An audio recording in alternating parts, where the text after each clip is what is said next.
Hello दोस्तों, मैं बवर सिंह और आप सभी का मेरे सुर तरंग चैनल पर स्वागत है।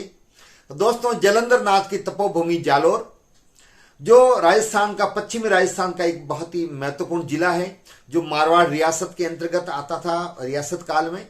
यहाँ पर स्वर्णगिरी पहाड़ है जिस पर आज भी ऐतिहासिक दुर्ग बना हुआ है।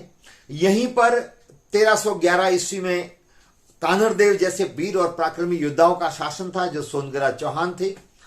उन्हीं का पुत्र था वीरमदेव, जो बहुत ही वीर योद्धा था। उस समय भारत पर शासन था अलाउद्दीन खिलजी का, और उसके रूप, सौंदर्य, बलिष्ठता, सूरवीरता को देखकर के अलाउद्दीन खिलजी की इकलौती पुत्री शहजादी फिरोजा उनसे प्रभावित हो गई और उसने मन ही मन तय किया कि मैं शादी करूंगी तो वीरमदेव से, वरना कुंवारी ही मर जाऊंगी। उसने अपनी बात, अपने मन की बात अपनी सहेलियों के माध्यम से अपनी मां तक पहुंचाई। मां ने समझाया लेकिन वो नहीं मानी और मां को स्पष्ट शब्दों में कह दिया कि मां, मैं शादी करूंगी तो वीरमदेव से करूंगी, वरना अखंड कुंवारी मर जाऊंगी। उसने फिर उसकी मां ने अपने पिताजी अर्थात अलाउद्दीन खिलजी को ये बात कही। खिलजी ने भी समझाया लेकिन बेटी के आगे एक की भी नहीं चली। अंतोगत्वा वीरमदेव तक ये बात पहुंचाई गई, लेकिन वीरमदेव ने स्पष्ट तौर पर शादी करने के लिए मना किया। तब अलाउद्दीन खिलजी ने कमालुद्दीन सेनापति के नेतृत्व में जालोर के किले पर एक फौज भेजी, और वो फौज कहते हैं यहाँ पर, हालांकि मोनोत नैन्सी अपने इतिहास में लिखते हैं 12 महीने का, लेकिन अब बहुत सारे इतिहासकार लिखते हैं 6 महीने तक यहाँ फौज पड़ी रही, लेकिन वो उस किले को भेद नहीं पाए। जालोर के किले की बनावट ऐसी है दोस्तों, आप में से बहुत सारे देखा होगा, यहाँ का जो स्वर्णगिरी पहाड़ है वो बिल्कुल दीवार की तरह सीधा खड़ा हुआ है, और उस पहाड़ पर चढ़ना इतना आसान नहीं है। चारों ओर विशाल परकोटा और 4 बड़े बड़े दरवाजे, जिससे पार पाना हर किसी के बस की बात कभी नहीं रही। तो दोस्तों, लाख कोशिश करके भी कमालुद्दीन के नेतृत्व में अलाउद्दीन खिलजी की फौज यहां पर विजय प्राप्त नहीं कर सकी, और जब ज्यादा समय हो गया, कोशिश कर ली, तब उनको ये लगा कि उस किले को भेद पाना बहुत कठिन है। जालोर के लिए दोस्तों ये दोहा बहुत प्रसिद्ध है, सुगढ़ महाभट सूरमा मर्यादा सिरमौर, नरवर जोधा निपजे जंगी धर जालोर। जी हाँ दोस्तों, ये जालोर जिसकी आन बान और शान बहुत ही निराली रही है। तो यहाँ आने के बाद में फौज ने कोशिश की लेकिन इस किले को भेद नहीं पाए, तो उन्होंने निश्चय किया कि वापिस यहां से रवाना होने में ही फायदा है। उसी दौरान जब उनके रवाना होने का समाचार मिला कान्हड़देव को, तो इस खुशी के अंदर वहां के जितने भी सामंत थे, सरदार थे, उन्होंने वहां जश्न मनाना आरंभ किया। दारू की महफिलें चलने लगी और दमामी कलावंत वहां मधुर कंठ में गीत गाने लगे, और सुरा, और फिर उसके बाद में मधुर संगीत। तो उसके अंदर फिर नशे से शराब और एक से एक वहां सभी सरदार, जिसमें परमार, चौहान, सोलंकी, दैया, सभी वहां बैठे हुए थे, और वो नशे में चूर होकर के और हंसी ठिठोले कर रहे थे। दोस्तों, कहते हैं ना कि विनाश काले विपरीत बुद्धि। किसी कवि ने भी कहा है कि बोली एक अमोलक है, हर कोई बोली जानी, और ये तराजू तोल करके फिर मुख बाहर आनी। बातन हाथी पाइए और बातन हाथी पाव। अच्छी वाणी से एक इनाम में हाथी भी मिल सकता है, और एक गलत शब्द बोलने पर उसी हाथी के पैरों के नीचे कुचलवाया भी जा सकता है। जी हाँ दोस्तों, महाभारत में भी तो द्रौपदी ने यही कहा था दुर्योधन को कि अंधे का पुत्र अंधा, और एक शब्द के कारण से फिर महाभारत हुआ। उन्हीं में कान्हड़देव का दामाद था विक्रम सिंह, जिसको इतिहास में बीका दैया के नाम से जानते हैं, वो भी वहां पर था, और पोल के एक भाग की सुरक्षा का दायित्व तो उनको दे रखा था। अब दोस्तों, वहां पर उससे पूर्व जो दैये थे, जिन्होंने कान्हड़देव का विरोध किया था, तो शत्रुता के कारण से उनको मौत के घाट उतारा गया था, और उनका जो सिर था अर्थात नरमुंड था, उनको लटका रखा था द्वार पर। उस जमाने में ये प्रथा थी, शत्रुओं को मार करके और उनके सिर को दरवाजे पर लटका दिया जाता था, ताकि कोई दूसरी बार विरोध करने की हिम्मत नहीं जुटा सके। दोस्तों, एक हवा का झोंका आया और आपस में मुंड टकराने लग गए, और उनकी जो पीठ थी वो उधर घूम गई और चेहरा था वो कान्हड़देव की तरफ आ गया। उस दौरान दोस्तों, मोनोत नैन्सी अपनी ख्यात में जो लिखते हैं, बहुत सारे इतिहासकार लिखते हैं कि वहां पर एक सोनगरा सिपाही था, उसने ये मजाक में कहा था, लेकिन मोनोत नैन्सी अपने इतिहास में कहते हैं कि कान्हड़देव ने ये कहा कि आज तो दैये सब इकट्ठा होकर के और हंस रहे हैं, मेरी तरफ सन्मुख हो गए हैं, सब मेरी तरफ सन्मुख हो गए, क्या कोई किला ढहाया जाएगा? और यहाँ पर कुछ इतिहासकार लिखते हैं कि वहां पर जो सोनग्रा सिपाही था उसने ये कहा था, तो दैये सब पीठ घुमा करके चेहरा सामने करके हंसी मजाक कर रहे हैं, क्या किले को ढाया जाएगा क्या।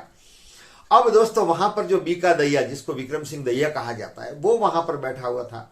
उसने इस मजाक को जब सुना तो उसके अंदर प्रतिशोध की ज्वाला जाग उठी। उसको बहुत गुस्सा आया, वो स्वाभिमानी व्यक्ति था और उन्होंने उसको ये लगा कि ये मेरे पुरखों की मजाक उड़ा रहे हैं, अब जो इस दुनिया से चले गए उनकी इस प्रकार से मजाक उड़ा करके हमको अपने आप को कमजोर बताने की कोशिश कर रहे हैं। और उसने उसी समय प्रतिशोध की ज्वाला में जलते हुए वहां प्रतिकार करना तो उचित नहीं समझा, लेकिन ये तय कर लिया कि अब तो मैं सबक सिखाऊंगा। और वो चुपके से पोल से बाहर आ गया, दुर्ग से बाहर आ गया।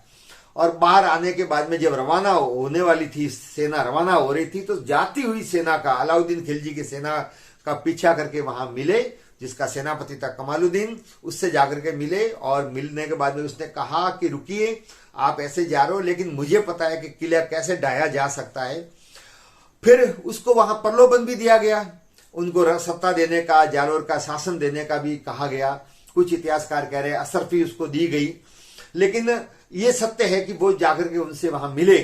और उसके बाद में उन्होंने बताया कि जब आपकी फौज आने वाली थी तब दक्षिण छोर पर जो दीवार पीछ रह गई थी उसको गोबर से निर्माण करके और उन्हें का प्लास्टर किया हुआ है, और यदि वहां पर राई उगा करके और पता लगाया जाए तो आप उस दीवार पर प्रहार करके उस दीवार को ढा सकते हो और फिर किले के अंदर प्रवेश किया जा सकता है। दोस्तों फिर क्या था, रातों रात राई मंगवाई गई। उसी दिन से ये कहावत बनी कि राई का भाव राते बिना, जो मैंने इससे पूर्व का वीडियो बनाया है, इस वीडियो का एंड में भी लगाऊंगा, जिसको आप देखना। अब राई मंगवा करके छिड़की गई और उसके बाद में वहां से हमला करके और जालोर के किले के अंदर प्रवेश किया दुश्मनों ने। दोस्तों कानरदेव और वीरमदेव और असंख्य सरदार कैसे साफा बांध करके और जय भवानी का नाम लेकर के, चामुंडा माता को याद करके, अपने इष्ट देव को याद करके शत्रु पर टूट पड़े। घमासान लड़ाई हुई थी।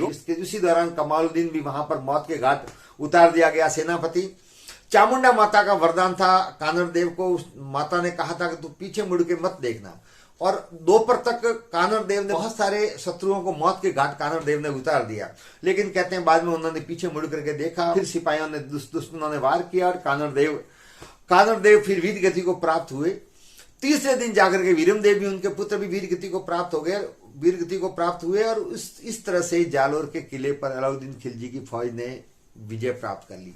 असंख्य रानियां थी, वो पीछे जौहर करके सती हो गई। ये जब समाचार हीरादे को मिला, हीरादे जो बीका दैया की पत्नी थी, जो कानरदेव की बेटी थी, उसको जब ये पता लगा कि उसके पति ने विश्वासघात किया है, देशद्रोह का कार्य किया है और जिसका नमक खाया, विद्रोह किया है, तो उसको ये सहन नहीं हो पाया। जब पति घर पर आया तो उसके अंदर भयंकर क्रोध की ज्वालाएं जल रही थी। वो रणचंडी का रूप धारण करके और कटार लेकर के और अपने पति पर टूट पड़ी और कहते हैं उसने अपने पति बीका दैया की हत्या कर दी। वीरांगना नारी ने अपने पति की हत्या कर दी। उस दौरान दोस्तों ये दोहा कहा गया है, पति मार होवत सती रमणा नवला रूप, कामण चंडी कालिका भय खावत वड़ भूप। तो दोस्तों फिर बाद में वो सती हो गई। लेकिन दोस्तों ये एक मजाक भले कानरदेव ने कही हो या सोनग्रा सिपाही ने कही हो, लेकिन जिसने भी मजाक की वो बीका दैया को सहन नहीं हो पाई और एक मजाक के कारण से प्रतिशोध की ज्वाला में जलते हुए विक्रम सिंह ने अपने दुश्मनों से मिलकर के और जालोर के किले में फौज को प्रवेश करवाया, भेद बताया और जालोर के किले को ढहाने में महती भूमिका निभाई। इसलिए तो कहते हैं ना कि घर का भेदी लंका ढाए, वो कार्य किया और जालोर का इतिहास बदल गया। काश विक्रम सिंह दैया के साथ में ये मजाक नहीं की होती, अथवा विक्रम सिंह दैया ने भी उस समय सहन कर लिया होता तो जालोर का इतिहास कुछ और होता। जी हाँ दोस्तों, तो इस प्रकार से एक मजाक भारी पड़ गई कानरदेव को और जालोर के किले का इतिहास बदल गया। आपको ये वीडियो कैसा लगा? वीडियो को लाइक करें, शेयर करें, कमेंट्स करें और यदि चैनल को अब तक सब्सक्राइब नहीं किया है तो चैनल को सब्सक्राइब करें। आप सबका बहुत बहुत धन्यवाद। जय हिंद।